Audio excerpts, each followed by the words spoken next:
Okay, we are done with our hour-long rest on, what's this beer called? Excalibur. And we are going to start our recirculation. The point of the recirculation is to get this wort running grain-free. And so we're going to open this valve right here, our runoff valve. You're going to see darkness moving through this sight glass and then slowly filling up our grant here.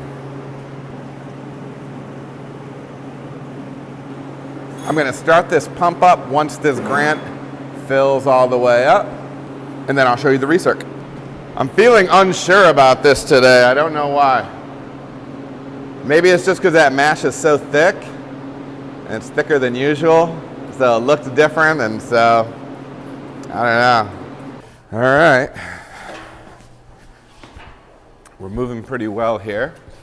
With mashes this thick, Josh, I do like to watch the sight glass on the mash tun itself as well. And I'll go up and give you a shot of this recirc.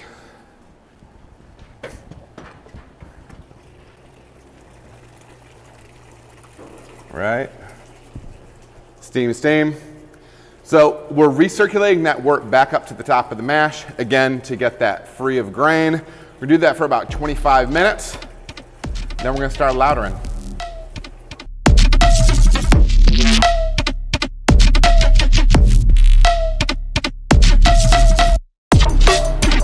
Hey.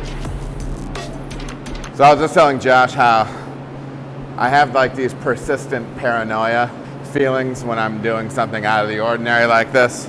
Making a really big beer is one of them. A single like first runnings, whatever.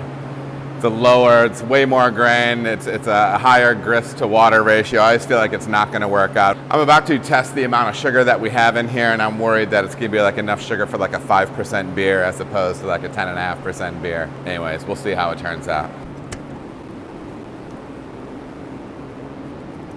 Hey Josh, if the sugar isn't right, what are we gonna do?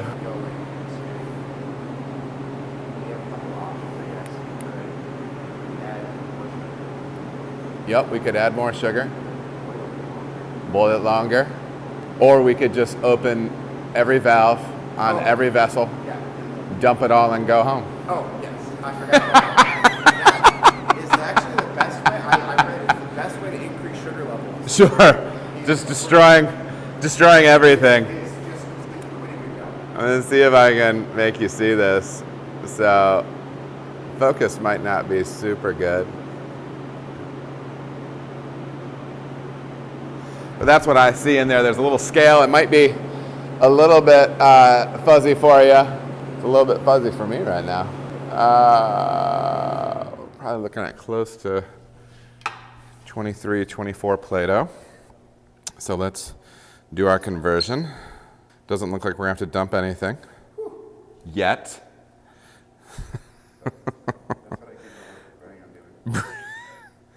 My little bricks calculator. BRIX. Okay, that's the end of our recirc.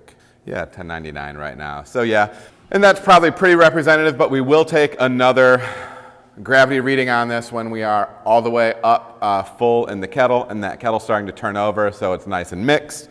We'll do that. We'll start the lauter, and that's happening right now, so let's go do it. Let's go see the lauter, you nerds. Just a really small Sparge on this today. So this first runnings wort is only the sweetest wort. Starting to fill up nice and slow, nice and dark. We're gonna get a good long boil on it. And at least 90 minutes, probably a little closer to 2 hours. We'll see what our gravity looks like. I'm gonna start a 15-minute timer because I track the wort lautering from the mash tun to the kettle with a timer. I expect about 1 barrel every 5 minutes. I'm fine with going a little bit slower on this because I don't have as much volume, different things like that. But anyways, we're gonna give it a small Sparge, only a 2-barrel Sparge, and we're gonna take it from there. All right, so we are running our Sparge. We had just a small amount of acid that needed to go in. Hey, it's on. We're only putting 60 gallons or roughly 2 barrels of Sparge water on this. We're almost done already. If you're familiar with the channel, you're probably used to me using the spray bottle to put acid all over the surface of the mash as I sparge to pull that pH of the sparge water down. All I used today was a tiny little syringe. There's only 100 mils of acid that was going in. So this is actually the second time I'm recording this. I didn't have the mic on before. And so I was kind of squirting it in there periodically as the sparge water was coming down. I feel like you can judge me on that if you want. Adam, that's unnecessary. Adam, you're going over the top. Just add the stinking acid. But in the words of a wise man once said, go ahead and switch your style up. And if they hate, then let them hate. And watch the money pile up. 50 Cent. My acid edition goes out to you today. I hope you're well. Stay strong. Anyways, that's it, man. Things are good. We are lautering wort over to the kettle, probably about 2 barrels in there right now. I've got my holiday cup from Starbucks. It's plastic. It's reusable. Got it for free yesterday at the Bucks.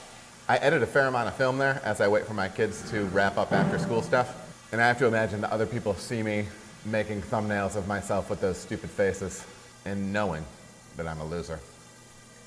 Anyways, free cup. Starbucks, hit me up, man. Sponsor this thing. We like coffee. Hey, there's coffee in this beer too.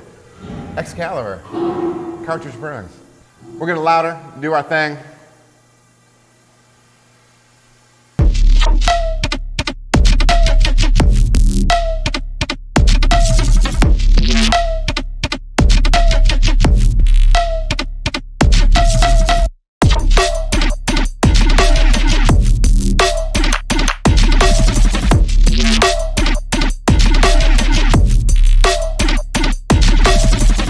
Hey you guys, we are going to grain out all this 1,400 pounds of grain. I'm going to be watching the boil. I'm going to be driving the rake in the mash tun to help facilitate young Josh,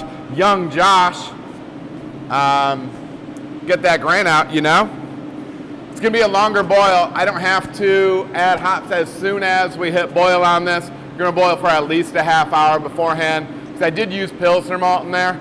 One of the reasons that I'm using Pilsner malt in that, a lot of times those lower kiln malts have more diastatic power. Diastatic power is simply a malt's ability to convert its starch to sugar. So anyways, I wanted to have a little bit more diastatic power in that mash. I knew we were going to do a longer boil anyways. So yeah, we're going to be stacking it up, getting some grain out and doing the thing.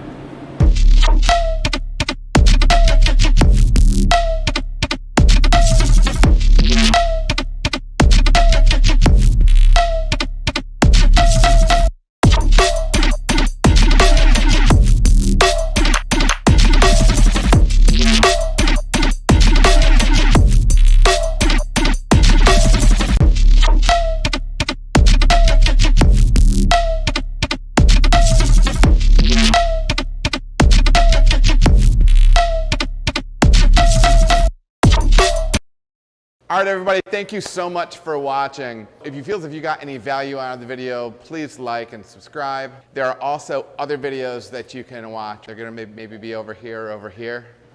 Appreciate you watching.